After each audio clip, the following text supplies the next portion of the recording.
नमस्कार मु मोनालिसा स्वागत करुछि आपण माननकु आम कृषि आउ एक सुंदर अध्याय को आपण माने आपणको बाड़ी बगीचा रे छोट परिबा बगीचाटे करिथिबे। निश्चित भाव में बैगण गछटे हो, लंका गछटे हो किंबा किछि फूल गछटे हो आपण सही छोट बगीचा रे लगैथिबे। बेले बेले आपण देखिथिबे आपणको छोट बगीचा रे पोक मानकर प्रादुर्भाव देखा जाय थाए कि पोक मैंने बेसी मात्रा क्षति करथांती आपणकर छोट बगीचाटा को। बेले बेले लंका पत्र आप देखिथिबे मुड़ी मुड़ी के हो जाइथिबो, बेले बेले पत्र रे दाग देखा जाउथिबो। एही सब विभिन्न प्रकार लक्षण मान आपण देखिथिबे। तबे आजिर वीडियो रे हमें आलोचना करिबा मात्र 20 टंका आज्ञा खर्च करी आमे किभली भाबरे आम छोट बगीचाटी को पोक मानक प्रादुर्भाव रक्षा करि परिबा किंबा आम बगीचा कड़ दे पोक मैंने आबे ना आम किभली भाव से बाट कर मात्र 20 टंकार। आज वीडियो से विषय आलोचना करवा। तेज चलतु देरी नक आम आलोचना करवा। जदि आपण मानक पाखरे आम कृषि यही भिडियोटी प्रथम थर पहुंची दयाकोरी आम कृषि यूट्यूब चैनल को सब्सक्राइब करेंगे। आम कृषि यूट्यूब चैनल रे आज्ञा केवल कृषि भित्तिक वीडियो उपर ही आलोचना करा जाए। तेणुक मु आशा करुच्ची आपण माने निश्चित भाव में आम कृषि यूट्यूब चैनल को सब्सक्राइब करेंगे। तेरे चलतु कथा तो बहुत हवा आज जानिबा 20 टंकार आम किभली भाव में आम छोट बगीचा को सुरक्षित करिपरिबा। आमे साधारणतः जेतेबेले पनीपरिबा चाष करिथाउ सेथिरे विभिन्न प्रकार पोक माने लागि थांती जेमिति कि आपनकर एफिड्स, जासिड्स, माइट्स आदि विभिन्न प्रकार पेस्ट बा पोक माने सेही पनीपरिबा फसल ऊपर लागि थांती। आमे आज कथा हवा मात्र 20 टंका खर्च करी आमे किभली भाव में एही सब पोक को घोड़े दे परिबा किंबा एही सब पोक को नियंत्रण करि परिबा। आज आमे से विषय रे कथा हवा।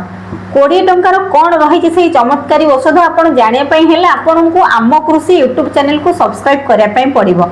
तबे देरी न करी जल्दी जल्दी आपण माने आम कृषि यूट्यूब चैनल को सब्सक्राइब करंतु। तबे चलंतु जानिबा 20 टंकार आमे की औषध घरे तैयारी करिबा जहा द्वारा कि आम पनीपरिबा फसल को आमे सुरक्षित रखि परिबा। एही सुंदर जैविक कीटनाशक तैयारी करिबा पई हेले प्रथमे आपण को दरकार हेबो कर्पूर। हाँ आज्ञा जोटा आपण को ठाकुर घरे मिली परिबो जळा होउथवा कर्पूर आज्ञा। सेकेंड जिनिसटी होउची आपणकर हेंगु।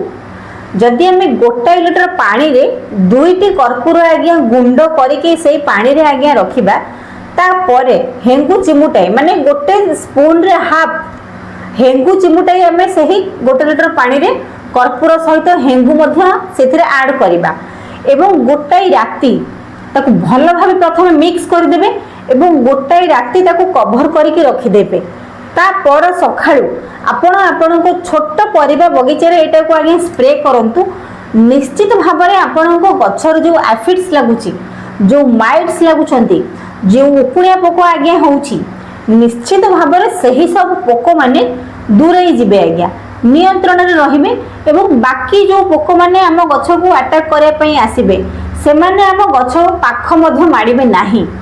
मात्र 20 टंका रे आपण एही जैविक कीटनाशक प्रस्तुत करि परिबे एवं आपण छोट परिबा बगीचा को सुरक्षित करि परिबे।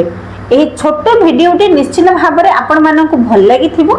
जदि भल लागि थाए छोट लाइक करिवे एवं एही कर्पूर एवं हेंगुर मिश्रण रे आपण जो जैविक कीटनाशक प्रस्तुत करिवे निश्चित भाव में आपण आपणको परिबा बगीचा रे स्प्रे करंतु एवं निश्चित भाव में आपण सफल हेबे।